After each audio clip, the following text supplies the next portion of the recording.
watching Property TV.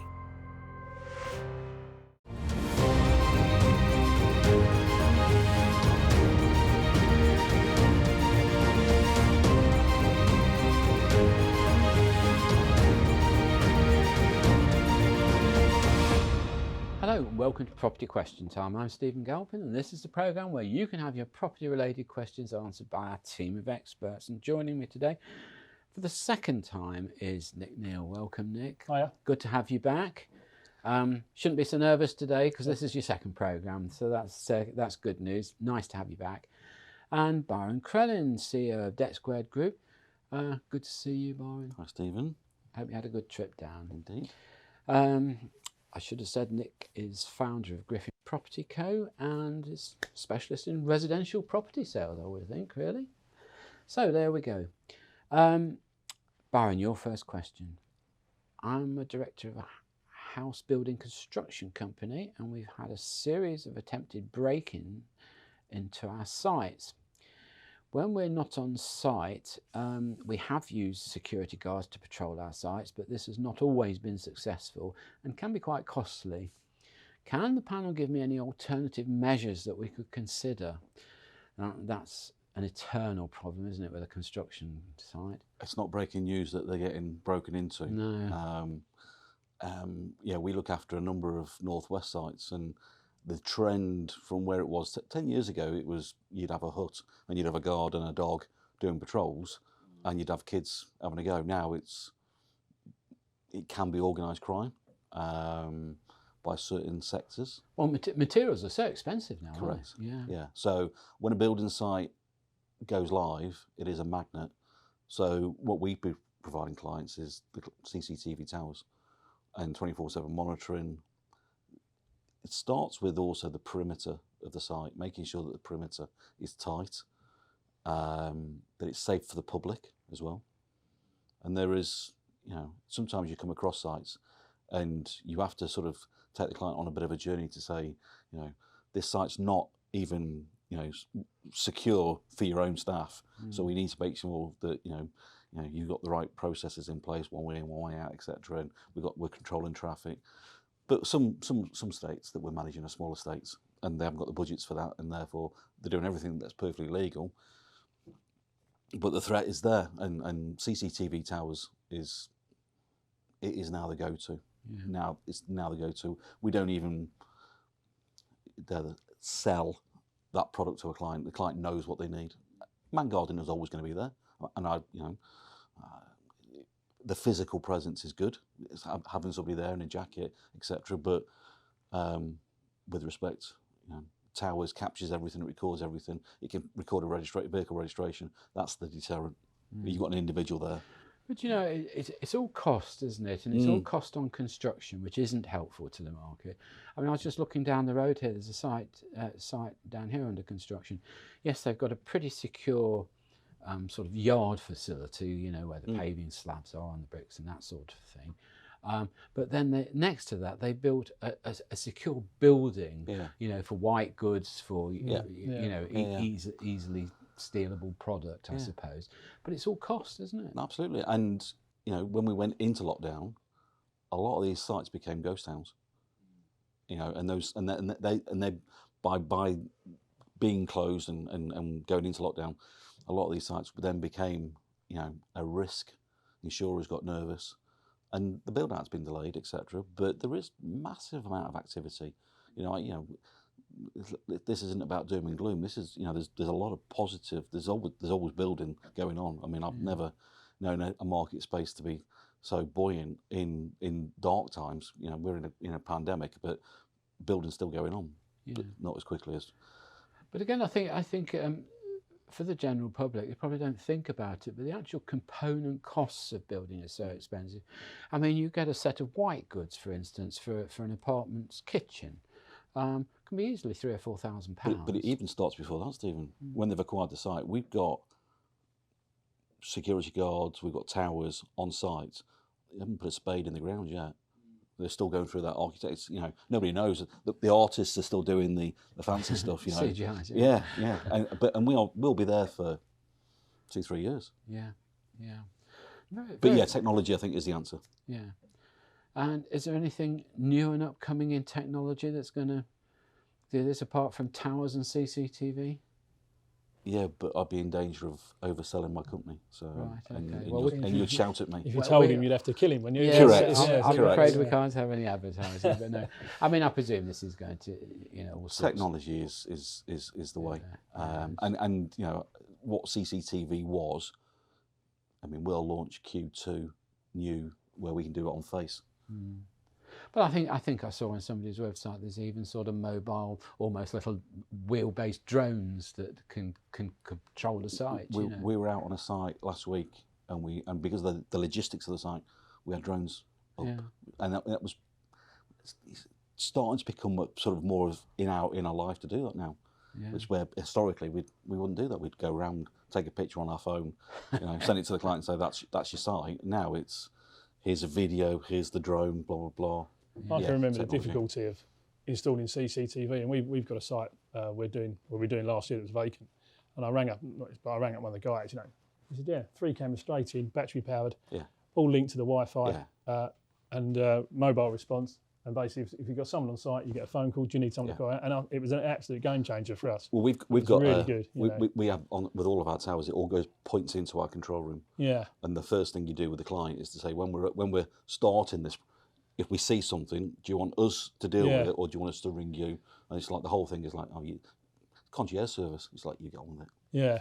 Well, the other thing is, you don't want to be going in there at 3 o'clock in the morning when, you don't know what you're going to find, really. So send the professionals in, I think, is the best way, isn't it? We never sleep, 24/7. Oh, that's it. That's the one. Yeah. Well, I think we're getting a bit close to advertising here, so I think we'll move on. Okay, Nick, your first question. When placing a property for sale with an agent, how important do the experts think it is to appoint a geographically local agent as opposed to perhaps a more nationally focused agent, perhaps not so close to the property? I know that national agencies will have a larger database of clients, but is that the only consideration? I don't think it's necessary now to use a local agent if you don't need to. Again, it's if you have a specialist property that's in a particularly quaint village that a certain local agent is known to specialise in, there may be, but 95% of the properties in this country can go onto a national agency site. They get advertised again on all the national portals. So local knowledge, realistically, I don't think nowadays is essential. Again, if you're a slightly nervous vendor who's not confident in selling it, in selling the property yourself, then it might be worth using a local agent. But again, you're going to pay the fee for it. You're going to pay for that service. But there's no restriction as to because if you think the main property portals that all the properties get advertised on are national. Yes. And that's where I can remember the old days of clusters of estate agents in the same streets when on a Saturday morning or Sunday, the potential buyers would go from agency to agency with the folders stuff full of property particulars, and they check the local paper every week for the new listings. That's all gone. That's all gone now. The first point of call is the main national portals. Any agent who's worth their salt is on those portals, and that's the first point of call. So whether you're based in, like we are down in Essex, or up in Scotland or wherever, you'll go to the national portals, and as such, national agents will cover you. Well, it's probably several years since I've done any property trading, but one of the always useful things, which I've mentioned on our programme before, was if you found a property with an agent that was out of area, they'd be using that agent because either the local agents wouldn't support the price they were asking, or it was perhaps a personal contact within the agency. But either way, this agency would be out of sync. They'd either be charging much too much because it was justifying a price that he'd been asked to do, or he'd undersell it because it wasn't in his area, didn't really want it, and just wanted to get it out of the way. So you could actually find some good opportunities. But I think you're right, with now the national portals, it's so easy to compare, isn't it? It's so easy to get your guide. Yeah, definitely. It really is. And even with the purely online agents, you can still do the same because you're using the same portals. Exactly. We're all ending up at the same place. Effectively, there is a slight market. So for the bespoke agency, say in the little village, that has clientele that say, I definitely want to buy in this particular street, then it may be worth, if you have, say, again, a slightly unusual property or it's in a really sought after area, it might be worth going to that local agent. However, if it's a general house in a general street in a general town in the country, there's no reason why you can't use either a national agency or a local. It depends on what your fee structure is and whether you're willing to do a little bit more to save yourself commission. I think there's a kind of moral there in a way, isn't there? In some ways, we've got much more choice over agency and the style and type of way you sell your property. You've got to be prepared to do a little bit of work, whatever your choice, haven't you? Yeah. But at least the choices are there for you and the information is there for you so easily, isn't it? Yes. I mean, at one time, you used to have to sort of rely on agents giving comparables and you're checking this and checking that. Now you just click onto the portals and you've got the whole lot. You can have your whole street specified as to the last sales, can't you? Yeah. I mean, I can go back to, again, the days before the portals were there, that we'd get surveyors, valuers ring us up for comparables in the area and they'd, ask the questions. So they would then form an opinion. And it's the same as when you went to an agent would then work on what they'd sold locally because that's the only information they had. But nowadays, we go to evaluation, we'll go straight on to, again, some of the portals, click, as you say, click on the address, click on the local area, it tells you what the properties are sold for, what, the 3 beds, 4 beds, 2 beds, whatever they are, and you can get actually get a very accurate valuation by using the same system that the agents use effectively. We're a big fan of promoting sort of regional experience.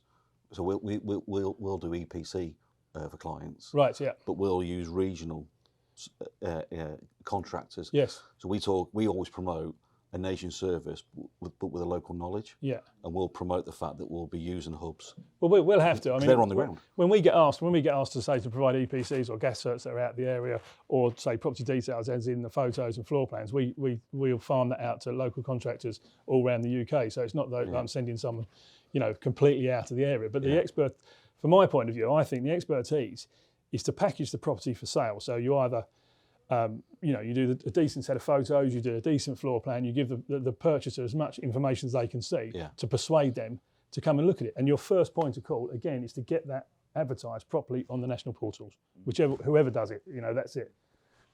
Okay, all right. Thank you both very much indeed for that. That's all we've got time for in this half of the show, so join me again after the break. You are watching Property TV. You are watching Property TV. Hello and welcome back to part 2 of Property Question Time. I'm Stephen Galvin and I'm joined by Byron Crellin and Nick Neale answering your questions. So, Byron, your second question. I'm a partner of a property management agency. We operate across the southwest, managing a mixture of commercial and residential portfolios for landlords and investors. We have a number of vacant properties and use regional agents to manage these on our behalf. Each agency we use provide us with different levels of reports and information.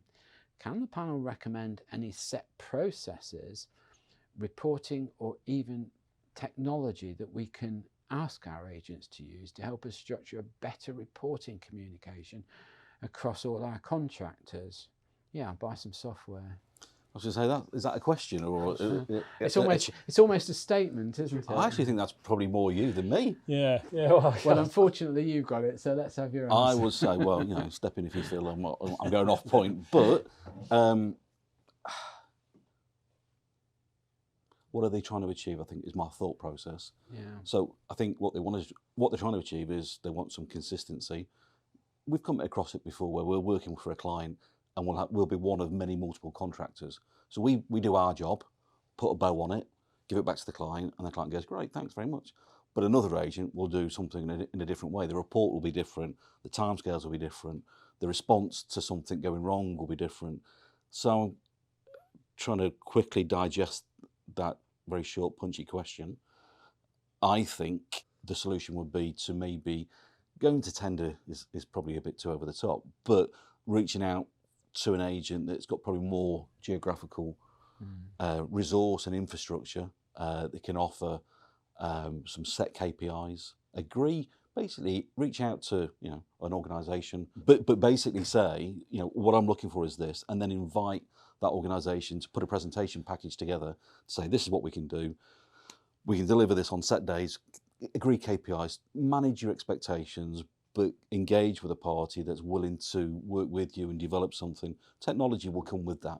Well, I think one of the fears I have about all this, and I talk to a lot of people who take on the requirement for good software for reporting. Yeah. And it's this, the problem is if you start looking at bespoke programs, people greatly underestimate the time, the effort, the cost of creating something bespoke. There are so many good standard programs. Yeah, platforms that are out there. Yeah, that have been through all the issues that you can come up with. Yeah. But it's like a lot of things in life. You've got to do the work, you've got to research it, do your due diligence. And I think talk to people that have used the very system that you're looking at. Yeah. Not something similar, Yeah. but the very system. Yeah. And I don't think any credible company will withhold from you perhaps a list of clients that are prepared to... The reality is what they need is to meet with the insurance requirements. So to meet with the insurance requirements is they're going to need to partner with one or two or three partners that can deliver and manage and not expose the client and their clients in terms of their portfolios. That's fundamental. Condition with that will be software programs that our respective businesses will have software technology that we all say to our clients, oh, you can go online and download a report, or you can do this, you can do X, Y. That's not uncommon. I think the USPs that we have to look for when we're talking to a client about offering our services to try and consolidate a busy portfolio that's across an area is to say, strip it back to basics. What's the fundamentals that you want? What's your wish list? And build it out, bespoke it, tailor it to the client, get the client on the journey with you. Manage cost expectation, of course.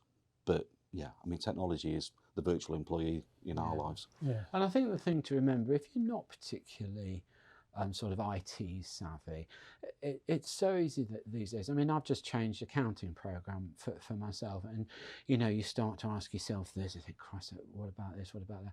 And you go on the FAQs, and everybody's done it all before. Everybody's had the same questions, and it just works like a dream. I've just changed over laptops and things from. Well, I won't say from what to what, but I've just... That's advertising, Stephen. Yes, it is. But so I've just changed. And I found it a bit traumatic because I've been with the old system for, 20 years. Yeah. But now, after 2 weeks, I mean, they all laugh at me in here, but after 2 weeks, I sort of got the hang of it and stream's in front now. So I think it's all about due diligence, and it's all about really identifying, which I think was your point really, identifying what you need and what for. Yeah. Don't just take something on because you think that is going to work for you. Break down what you want, find a partner, it's purpose. And build it. Yeah, absolutely. Yeah. Absolutely. Okay. Thank you for that, Byron. Pleasure. How did it do? Was that all right for you? That's very good. Very good. Yeah. That's put you right, has it? Yeah. Yes, Good. Okay. Nick, your final question. When selecting an estate agent, what qualifications or membership of trade bodies should I look for? And can the experts guide me as to what protection membership of these associations or qualifications will give to me? Very good question. In the UK, estate agency isn't regulated as in the US, or I think in Europe as well. So there's a couple of trade bodies out there, and they're voluntary. So you've got the NAEA, which is the National Association of Estate Agents for Selling Agents, and then I think it's ALA, which is letting agents. Letting agents, yes. These two are self-regulating within the industry, so they're not government-backed, and it's a voluntary system to join them. The good thing about those, though, is the second level. So to be a part of those organisations, they have to have indemnity insurance, they have to have client money protect, and they have to have a redress scheme. An ombudsman. An ombudsman. Yeah. Well, this is the key point. So there's two systems there. There's the property redress scheme, or the property ombudsman service, and they have to be a member of one of those schemes. Now, those two schemes are government backed. So if you do have a problem, unfortunately, which happens, it happens in every industry. If you do have a problem, you've at least got a government backed organisation that you can go and take your gripe to after you've gone through complaints process and all the rest of it. And the other good thing as well, I think, about if an agent is a part of, demonstrates a part of a, say, one of these, the ANEA or ALA or Property Ombudsman scheme, is it just shows a level of professionalism within that estate agency. It's a kite mark, isn't it? Yeah, it's a kite mark. Yeah, it's that sort of thing. You know, anyone can set up and call themselves a letting agent or an estate agent, but you have to go through a few, a few hoops and bells and whistles and all the rest of it to get that, that kite mark, as you say, of joining those schemes. And it just gives you a certain level of protection as the professionalism of that agency, really.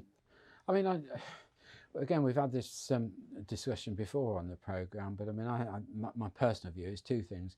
I think if you want to be a residential landlord, I think you should be subject to a competence test with your local authority, just a fairly simple one, but a basic one, to make sure that you understand what your obligations are. And in terms of agency, my feeling is I think there should be some obligation to join a trade association like the NEA or something similar. To be accountable. Just to be accountable. Yeah. You know, this has been talked about for a long, long time. And unfortunately, it sort of came in later on. There's a few corporates that go through the training schemes and accreditation schemes and all the rest of it. But again, for an independent agent, a small agent, it's the cost of putting their people through, this sort of scenario, I think, is putting some people off. I agree with you, Nick. But, if you remember in our break, we were just smiling about a couple of things that, let's say some negotiators can do who work for agents, and usually very young and very inexperienced ones. Don't mean any harm, don't mean any fraud or any whatever, but make mistakes. There's no malice, but inexperience. No. I mean, there was a system, I don't know if it's still current, and it used to be amongst the independents. So what you would do is you would effectively not take on a new person unless they'd been through a corporate system first. So they'd do a couple of years in a corporate agency, get the training through the corporate agency because their training systems are that much better, and then you poach them effectively because they had that training in place. And in truth, I would have no problem with having recognised accreditation and exams and training systems, but there's so many different systems out there, and also there's so many different agents and agencies, and to try and bring it all under one. These days we even ask estate agents to start looking into money laundering, for instance, and that sort of thing. Yeah. And I just wonder what a young 18-year-old negotiator knows about spotting the signs of money laundering or anything else. And a lot of these things get ignored, and I just think we live in quite a high-tech world, so I think we've got to match it with sort of fairly high-class information, really. Yeah. There is another point actually as well. So although you don't have the training schemes in place as such, we have to follow a lot more regulation. As you say, the anti-money laundering, we have the gas safety certs, we have the electrical inspection certificates, various other bits and pieces that we've got to make sure are in place. So there is a lot of background legislation that we have to adhere to without necessarily having that tick box accreditation. You see, in your world, Byron, you're dealing with mainly commercial people, you're dealing with corporate entities, and to some extent, although they shouldn't be subject to either incompetence or fraud or anything else, they are fairly savvy people. They're commercially minded people. Absolutely. Who could be deemed to be capable of sorting things out for themselves. Yeah, I was just thinking about sort of our world, our industry. And you can almost put it into boxes. So you've got enforcement agents are certificated by the courts, and every 2 years that's renewed, and you have to now go through. I mean, we're highly regulated. I came into this industry at the very young age of 19, and it was sort of a bit of a black hole kind of thing. You're only 21 now, so I know, you've done your 2 years. It's been a tough 2 years. Yeah, right. Okay. Makeup, and now that's highly regulated. From our client side, they're regulated by RICS, Royal Institute of Chartered Surveyors.